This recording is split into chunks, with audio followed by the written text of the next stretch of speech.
Sinha sir से सवाल करने से पहले इंफॉर्मेशन वॉल का रुख करती हूं और डिटेल इंफॉर्मेशन आपके सामने। इसमें लोकेशंस इंपॉर्टेंट है कि किस तरीके से यमन को टारगेट करते हुए अब यमन में सना और हुदैदा पर बड़े ऑपरेशंस को अंजाम दिया गया है। ये दो इंपॉर्टेंट लोकेशंस हैं। हालांकि अमेरिका ने जिस तरीके से हमलों को अंजाम दिया है उसके तहत खबर यह भी सामने आ रही है कि अब यमन में हुथी के अलग अलग ठिकानों को टारगेट किया गया है और ये 6 ठिकाने थे जहां पर एक साथ अटैक को अंजाम दिया गया है। खबर हुदैदा में हुथी के वेपन स्टोर को तबाह करने को लेकर भी सामने आ रही है और ट्रंप के अमेरिकी चुनाव जीतने के बाद यह सबसे बड़ा हमला माना जा रहा है। अब टाइमिंग यहां भी बहुत ज्यादा इंपॉर्टेंट हो जाती है सिरा सर, क्योंकि अलग अलग प्रॉक्सीज को जिस तरीके से अभी तक इजराइल टारगेट कर रहा था, अमेरिका में मिडिल ईस्ट में अमेरिकी ट्रूप्स की मौजूदगी को लेकर अभी तक हम बात करते थे। नो डाउट अमेरिकी एयरबेस को पहले भी टारगेट किया गया है और यमन ने जिस तरीके से हर फ्रंट पर शिप्स को टारगेट करते हुए अमेरिका के लिए सिरदर्दी बढ़ाई, क्या यहां पर भी एक फाइनल काउंटडाउन की शुरुआत हो चुकी है?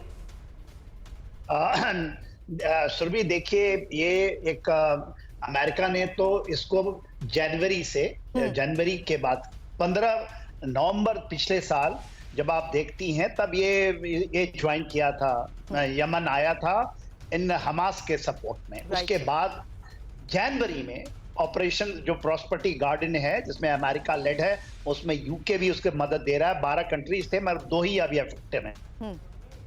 जो आपने सवाल किया है सना में और हुदैदा में, देखिए सबसे बड़ा यदि किसी को चैलेंज है अमेरिका को, क्योंकि इजराइल यहाँ पर डायरेक्ट उठने 2000 किलोमीटर है, वो नहीं कर रहा है, वो कंसंट्रेट कर रहा है और जहां जहां इजराइल कंसंट्रेट वहां पर उसकी एक बहुत बड़ी अच्छी पकड़ पा रही है। यहाँ पर अमेरिकन B-2 बॉम्बर्स तक यूज हुए हैं, आप नहीं दिखाए अपने चैनलों पे, मगर 13 रैपर ड्रोन मारे गए। यदि आप देखिए अमेरिका के, और एक रैपर ड्रोन 13, और यहां पर यमन को कोई भी ऐसा नहीं सोचते थे। जब आप रेड सी में बात करते हैं, बल अल मंडेब की बात करते हैं, गल्फ ऑफ एडन की जब आप बात करते हैं, तो ये इलाके में जो 12% ग्लोबल ट्रेड जाती है, ये बहुत ज्यादा इफेक्टिव हुआ है।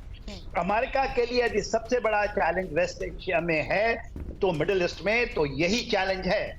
और देखिए हूथी पे कहर तो पड़ेगा ही, वो उसकी शुरुआत हो चुकी है। ईरान मेरे ख्याल से, क्योंकि उसकी टेल जब ट्विस्ट होगी तो इनको चीजें नहीं मिलेंगी, कुछ सामानें इनको मुहैया करा जाती है रशिया से, कुछ आती है चाइना से, वो सब बंद होंगे।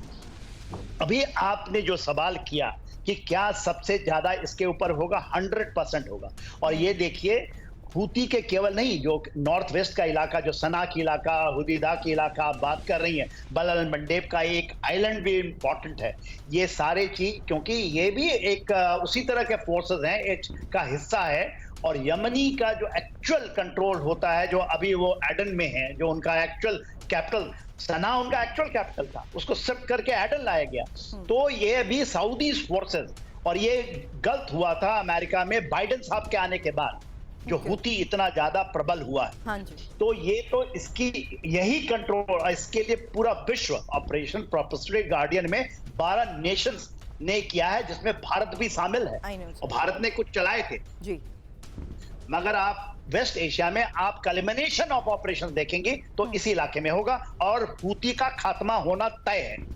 बिल्कुल सर, लेकिन हमास और हिजबुल्लाह के गढ़ में जिस तरीके से इजराइल ने खात्मा किया, एक और बड़ी खबर है, क्योंकि इजराइल का लेबनान और सीरिया गाजा में एक साथ हमला हुआ है और यमन में अमेरिकी हमले से कुछ देर पहले हुआ ये अटैक। अब लेबनान और सीरिया में हिजबुल्लाह के ठिकानों को जिस तरीके से निशाना बनाया गया, लेबनान में हिजबुल्लाह के वेपन स्टोर को तबाह करने का दावा किया जा रहा है, वहीं गाजा में हमास के लॉन्च पैड्स पर भी एयर अटैक को अंजाम दिया गया है। एक्सपर्ट से हम यही समझ रहे हैं कि आखिर किस तरीके से अलग अलग प्रॉक्सीज को टारगेट करते हुए इजराइल अभी तक ऑपरेशंस को अंजाम दे रहा था, लेकिन इजराइल सीधे तौर पर क्योंकि यमन को अटैक नहीं कर सकता, ऐसे में अमेरिका ने भी एक बड़ी स्ट्रैटेजी अपनाते हुए अब यमन को टारगेट करना शुरू किया है। लेकिन इस बीच खबर है दक्षिण लेबनान में भीषण एयर स्ट्राइक की, वो तस्वीर अब आपके सामने, जहां आईडीएफ ने हिजबुल्लाह के गढ़ को एक बार फिर से टारगेट किया है और यहां हिजबुल्लाह की 37 बड़ी बस्तियों को नष्ट करने का दावा किया जा रहा है। आईडीएफ दावा क्या कर रहा है? आईडीएफ दावा कर रहा है कि हिजबुल्लाह का वेपन और कमांड सेंटर यहां पर था जिसे टारगेट किया गया। ये देखिए तस्वीर।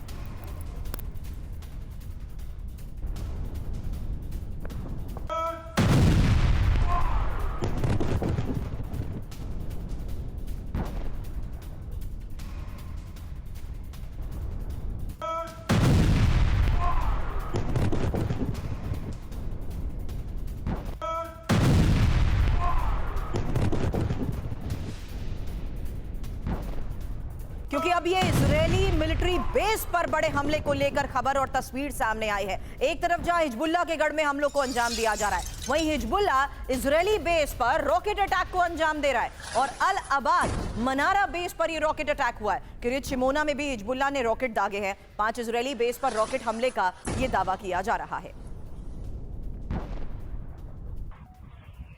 तो 3 तस्वीरें एक साथ आपको दिखाते हैं, जहां देखिए किस तरीके से हिजबुल्लाह के गढ़ में इजराइल की तरफ से रॉकेट अटैक हुआ है। वहीं हिजबुल्लाह भी इजरायली बेस को सीधे तौर पर टारगेट कर रहा है। लेकिन यमन में यूएस के हमले को देखते हुए दीपक वोरा सर, मिडिल ईस्ट के इस हालात को देखते हुए अमेरिका, उसकी भूमिका, उसकी स्ट्रैटेजी को किस तरीके से आप समझा जाए? अभी आप बात कर रही हैं, आपने बात की है यमन की। मैं रहा हूं उस एरिया में। जो भी कुछ हो ना मैम, ये हूथियों को मैं एडमायर करता हूँ। कितनी मार खाई है। और जब मैं उस इलाके में था कई साल पहले, तो ये फटे हुए अपने गाउन्स पहन के और फटी हुई चप्पलें पहन के लड़ते थे। अब तो बड़े स्मार्ट यूनिफॉर्म्स पहनते। मार खाने के बावजूद ये फिर भी जो है अपनी आकड़ दिखा रहे हैं। दूसरी चीज, इजराइल ने भी इस होडेइडा पोर्ट, ये इनका मेन पोर्ट है इंपोर्ट एक्सपोर्ट के लिए, जुलाई में हमला किया था। 1500-1600 किलोमीटर उनके जहाज उड़े थे और ठोका था इनको। लेकिन बहुत जल्दी इन्होंने उनको लगता है रिपेयर कर दिया, फिर से यूज किया। अब ये पहली बार है कि सना पर हमला किया है डायरेक्टली, जैसा आपने बताया, अमेरिका और यूके ने। इसका मतलब मैम कि ना सिर्फ इजराइल 3 फ्रंट पे लड़ रहा है, बट अब यूरोपियन यूनियन, नेटो और अमेरिका सब मिला के भी 3 फ्रंट पे लड़ रहे हैं। और हिजबुल्लाह को तो खत्म कर देगा Israel, no question about it. Hamas तो वैसे ही खत्म हो चुका है। अब रियल चैलेंज रहेगा हूतीज के साथ, जो जैसे जनरल साहब कह रहे थे, बहुत क्रिटिकल एरियाज को कंट्रोल कर। मेरा मानना है इतना आसान नहीं होगा। ये डट के लड़ेंगे। इनके पास सामग्री आई है रशिया से, चाइना से और कहीं से। मेरा मानना है जो कुछ वहां हो रहा है मैम, अभी तो पार्टी शुरू हुई है। अभी आप देखिए ये लोग क्या क्या कर रहे हैं। इनको मौत का डर नहीं है। ये they are losing any number of people. क्या कोई बात, हमारे बहुत सारे लोग हैं। तो एक तरह से आप इनको मैसोकिस्ट कह दिए, अपने आप को तकलीफ देते, बट ये हथियार नहीं टेकेंगे। और किसके लिए कौन रिप्लेस करेगा इनको? एक मंसूर अल हादी होता था जो प्रेसिडेंट था, हूथियों ने उसको बाहर निकाल दिया, सऊदी अरेबिया चला गया, वहां मर गया। अब इनके पास कोई भी नहीं है जो इनको रिप्लेस कर सकता है। They are in total control और ये लड़ते जाएंगे। ये कहते हैं कि सीज फायर कर दो गाजा में एटसेट्रा, पर ये चाहते हैं इंटरनेशनल रिकॉग्निशन।